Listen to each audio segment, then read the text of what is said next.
Hey, what's going on YouTube? It's your boy Sean. Welcome back to another video. And today, I'm going to show you guys my first place Mitsurugi Orcust deck profile. I think this deck is insane. It's one of the best. It's one of the best variant of Mitsurugi out there. I think it's one of the coolest ones. The board break potential for this deck is insane, and let's hop on right into it. So. First, Orcust cards. Start with the starters. We play 3 Girsu and 3 Harp. We have to maximize. So the thing with this deck is that you need to, most of the time, you need to draw playable a lot of times. So these 6 are starters in this deck. The 6 normal summon in this deck, and I think that you need to see them as much as you can. So that's why they're here, along with the 1 Foolish Burial, which is the 7 starter, 7 Orcust starter that goes into the full Orcust Mitsurugi combo. So you need to play all. You need to maximize on all of these. The Orcust engine requirement feels really bad to draw these, but it feels really bad to draw these. But there are hands that you can just get rid of them, which is completely fine. It's a little rough on these cards, but you can get through them fairly easy. And then the 2 quote-unquote bricks of the deck is the Crescendo and Babel. The Crescendo graveyard effect didn't come up for me today, but most of the time the Omni Negate is just enough presence to win the game a lot of the time. So next is the Mitsurugi stuff. 3 small names. You don't want to see them. You don't want to normal summon them. You want to normal summon the Orcust cards. So it's not ideal to draw them, basically. God card. No need. No questions asked. If you don't play in this format, if you don't play 3 Habakiri in your deck somehow, it's just you're the meme says you're very far behind. You're very far behind. 1 Murokumo, 1 Futsu.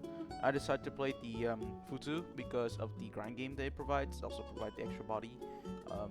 What Futsu provides is basically the full Mitsurugi. It provides the full benefit for pure Mitsurugi, but it also plus the Orcust cards on top of it. So your board has way more layers of disruption to play against. So it's really hard to beat you with multiple. It's really hard to beat. Trying to beat over boards. 3 prayers, best card in the Mitsurugi engine by far. 1 ritual. I only play 1 ritual. Because ritual is very searchable in this deck. I don't think you need to play any more. I understand the logic behind people playing multiple ritual. If anything, I probably bump this card up to 2. But I think that 1 is completely fine for engine requirement, because sometimes going second you're gonna side out the ritual a lot anyway. So I think this is completely okay. Side out like if you play multiple ritual, you side out the rest of the ritual anyway. So you only need to play 1 of these for engine requirement. So I think 1 is completely fine in this build. The mirror, you also play the mirror as well, just for the Futsu summon and being able to have like a more complex layer board. This gives us the IP Futsu setup that we often see in Mitsurugi boards. And then now is non-engine, and non-engine is not particularly. It's mostly the same this format. I play triple Fuwa, triple Perulia. It basically covers everything. These guys are basically Maxi. 3 Ash to counter the Maxi. I really hate Ash. I don't want to main deck Ash, but I have to because people are going to Molcharm me to high hell, and I want to have something to counter the Molcharm me. Which actually came up as a way to beat Molcharm me. And last is the 3 Droll, 3 Impulse. This card is the reason why I'm even playing this deck. the Orcust board is very complex, and having another form of solemn, another interaction on top of it. That's why Impulse is really good in this deck. And the Crossout called by, um, just to stop Flick hand traps. That's it. So that's 45 in the main. Extra deck. The link one, the search the field spell. We all know, we always the link one, the search the field spell. We know that's coming. This card turns Harper into a 1-card combo. This card's ridiculous. It summons itself back from grave by banishing one, which fuels the link 4. This card is ridiculous. Like, I think this card is the best card Orcust has ever received in forever. 2 Galatea. You need to play 2.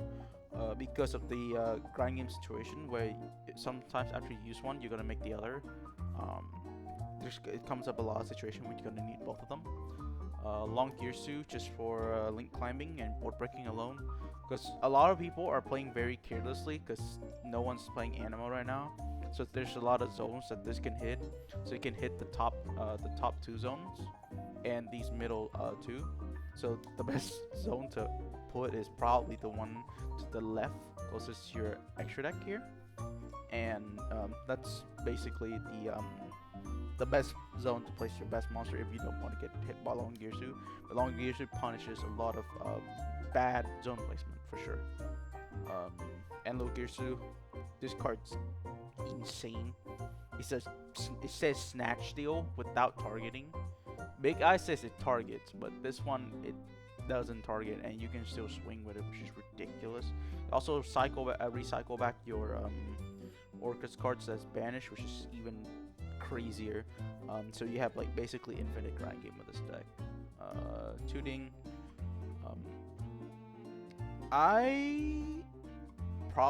Today I didn't make 2 ding didn't come up, but 1 ding did come up. But I think the 2 ding helps with board breaking, because like sometimes you make 1 ding going first, just set in the graveyard with symbol, because you can harp horror, summon Girsu, send symbol during your opponent's turn, which you can reborn ding back with symbol.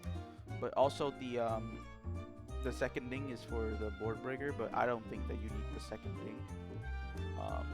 It didn't come up for me at all, because 1 ding is sometimes enough. So yeah, that's it for the Orcust extra deck. 1 Ferrim's engine requirement. I played the Zombie Vampire. A lot of people are not up to not play this. I think having the Zombie Vampire, if you know like your specific matchups, to be able to hit into your Orcust cards is really, really ridiculous. And you still have like IP and SP to go into it, even if you whip, so I think it's fine. Because Zombie Vampire just gives you a free body off the detach, so even like worst case scenario, you can just IP with your Futsu and you still be able to play. Yeah. And then flex spots, I play Mondo, Dark. Dynamondo is here for board breaking. Dark is there to take a lot of stuff from your opponent's grave. There are situations where you can crash the Dark to search Girsu, which is kind of cool if you haven't used your normal summon yet. So you'll be able to have some form of crackback. Last spec spot, Code Igniter didn't come up today, but the theory is just it's a free ritual spell, basically. And then the Typhon to round it out. Typhon is not necessary. It could be anything here. You can play the Hope Harbinger here if you want to, but I think that Typhon's completely okay. Not particularly great, but against a full board, it's basically a free board breaker, which is kind of funny.